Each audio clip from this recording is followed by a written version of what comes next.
The Super Smash Bros. Series is well known for its diverse selection of characters, and of everything we fans enjoy about this series, guessing who will be joining the lineup is always the source of the biggest discussions. We look for patterns and we come up with fan rules to justify our thinking, but really, we don't need to. Over the years, series creator Masahiro Sakurai has gone on the record to discuss the creative process, what has changed game on game, and what has remained the same since the very beginning. That's what this Source Gaming series is all about. I am NantenJex, and with the help of YouTuber Yoshiilla, we're going to teach you all the secrets of character selection for the Super Smash Bros. Franchise. It's been a long journey, but we finally made it. Welcome to the final episode of why characters got selected for Super Smash Bros. Although, technically, in this episode we will be covering the ones who were not chosen. Even with Super Smash Bros. Ultimate aiming to be the best Super Smash Bros. Game, fulfilling all the fan wishes, it wasn't possible for Sakurai and his team to add every character suggested or desired for the game, and so some of them, naturally, were left on the cutting room floor. Before we get into the main cuts, however, let's cover two technicalities. I call them this because these two characters are in the game as playable fighters, but not in the same way they were in Super Smash Bros. For Nintendo 3DS and Wii U. These two are Solo Charizard and Twilight Princess Link. While not massively different from their Super Smash Bros. Ultimate counterparts, there are enough differences where one could argue these are separate characters. Charizard wasn't shackled to the other two Pokemon, giving it a fourth special and a unique final smash, Mega Charizard X. Meanwhile, Twilight Princess Link had both the Hookshot and Gale Boomerang, the latter of which no Link in Ultimate has. He also only fired the one arrow as opposed to current Link's two, and had a few different standard attacks. These are all admittedly minor changes, but again it is different enough to be worth mentioning. If they added Twilight Princess Link as an Echo Fighter for regular Link as an example, I think many people would understand why. But okay, let us move on to the actual big cuts. The characters who were considered but ultimately passed over in favour of others. First up, we are looking to Konami's Castlevania series, as there were several characters considered to represent this franchise. The ones chosen were Simon Belmont and Richter Belmont as an Echo Fighter, given that Richter was the most popular of the Belmonts. But these two were not the only ones considered. Sakurai and his team wanted a Belmont as the playable character. It didn't have to be Simon, and so characters like Trevor Belmont, Leon Belmont and Just Belmont were also in the running. Yet, Simon and Richter won out as the original hero and the most popular. Well, most popular Belmont anyway, as there is another character who is arguably the most popular and recognisable Castlevania protagonist, Alucard. Before the Belmonts were decided, Alucard was a momentarily considered option. Due to the Castlevania series having a rotating cast, Sakurai felt like Alucard might be more recognisable as he has appeared in several games over the franchise's history, sometimes as a playable character and other times as an NPC. In the end though, the desire to have a Belmont take the lead won out. It's their story after all, but Alucard wasn't abandoned entirely as he got to appear as an assist trophy instead. As for another tale of one character not being chosen over another from its franchise, we have Decidueye. A very popular pick in the build-up to Super Smash Bros. Ultimate's release, Decidueye felt like a shoo-in for many, and it seems like there was merit to this. Sakurai and his team seriously considered adding Decidueye to the game, as it was a popular Pokemon with a presence in the anime, well, its pre-evolution Rowlet anyway. However, Incineroar won out, as Sakurai felt that its wrestling style was unique and made Incineroar stand out more. We technically have quite a few archers in Smash Bros. Already, and even a bird, but no cats or wrestlers. Along with Decidueye, it was also likely that several other Pokemon were also considered, like the third starter Primarina, but this is just an educated guess on our part. Decidueye is the only one that has ever been mentioned by Sakurai directly.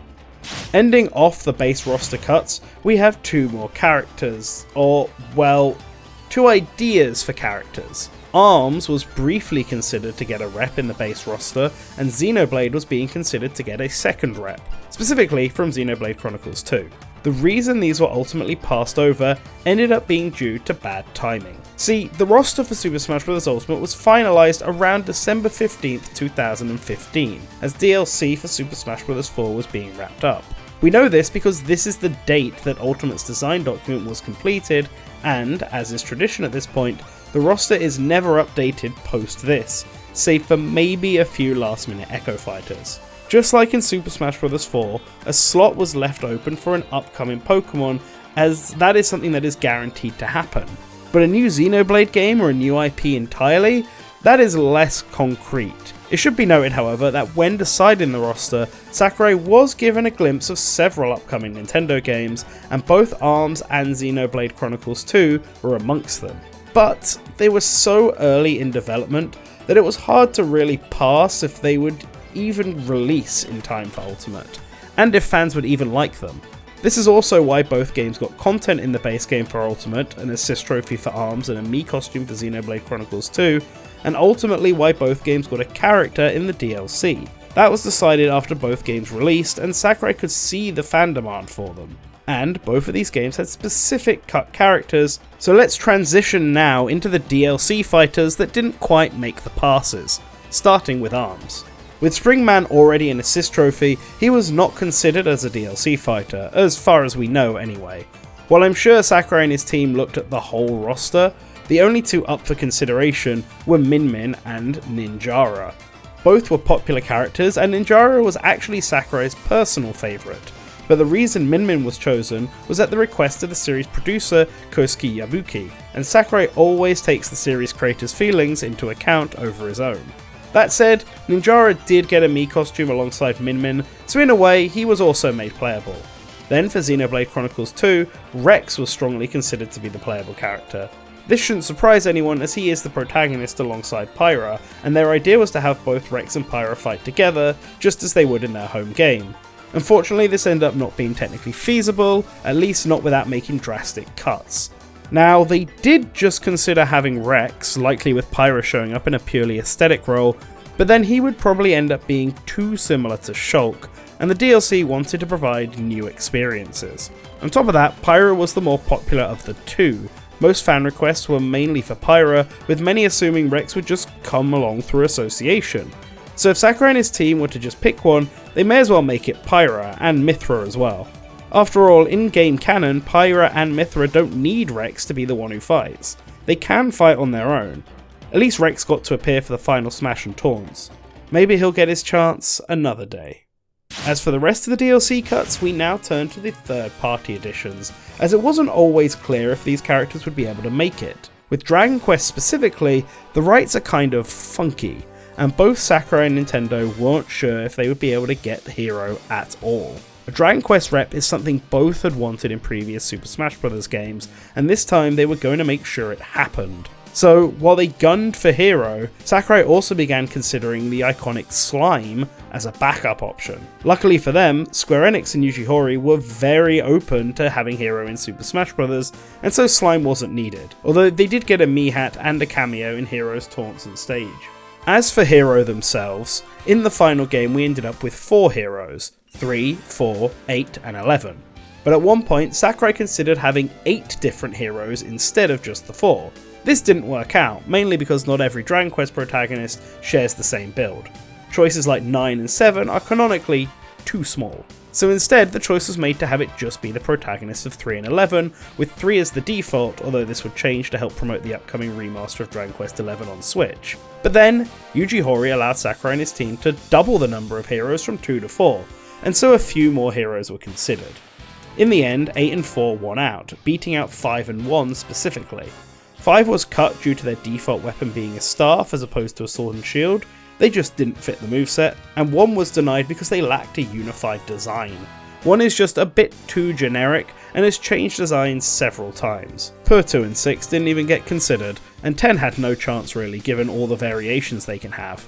At least they all got to appear during the final Smash. The next third-party series to discuss is Bandai Namco's own Tekken franchise. Similar to how Sakurai wanted a Belmont for the representative of Castlevania, and Mishima was the obvious choice for a Tekken rep. Of all the Mishima family, only 3 have ever been protagonists, and those are Kazuya, Heihachi, and Jin.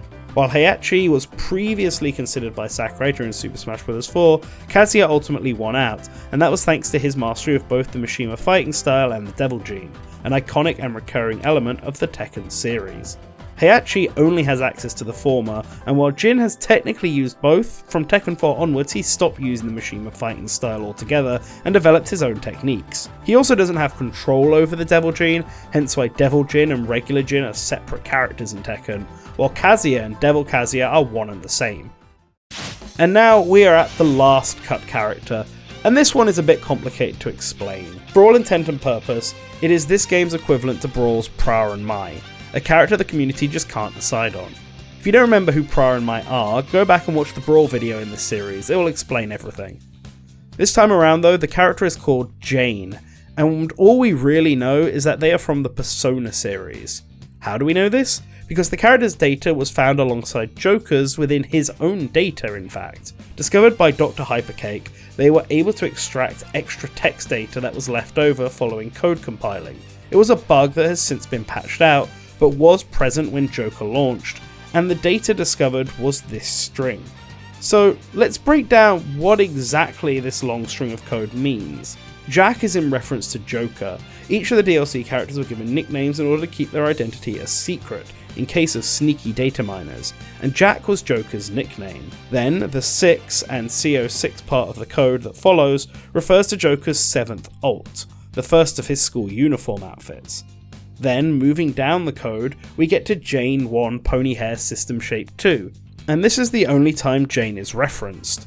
Given that both Arsene and Morgana, who both appear in Joker's moveset, also use nicknames to hide their identity, it's likely that Jane is doing the same thing here, and Pony Hair System Shape 2 is referring to whatever model this is having a ponytail.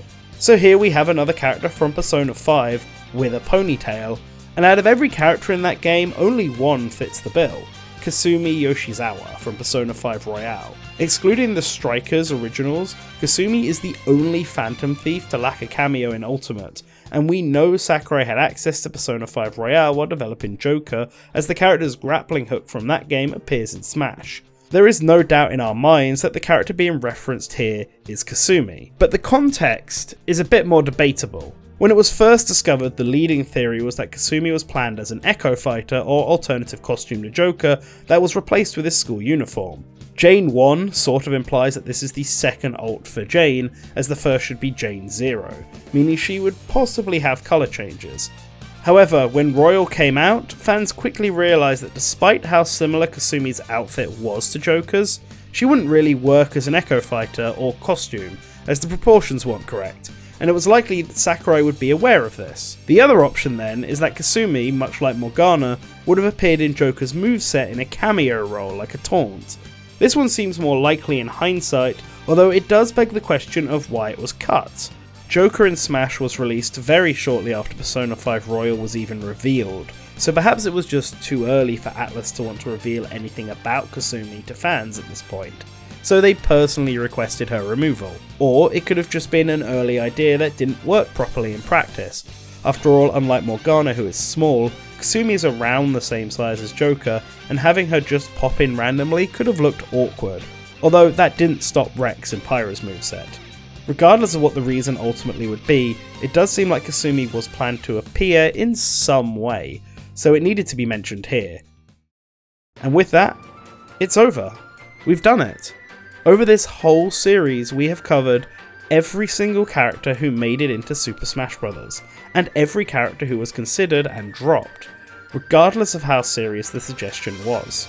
We really hope you enjoyed watching all these videos, and we hope that they remain an important resource going forward when it comes to discussing the development of our favourite platform fighter. Speaking of going forward, we will no doubt hear about other cut characters for the series in the future. Sakurai could name drop someone in an interview, or even his own YouTube series, at basically any time. So going forward, when something like that happens, we will be sure to update the definitive unused fighter list on our website and release a small update video on the channel. Maybe it'll be a YouTube short or something, we'll have to see.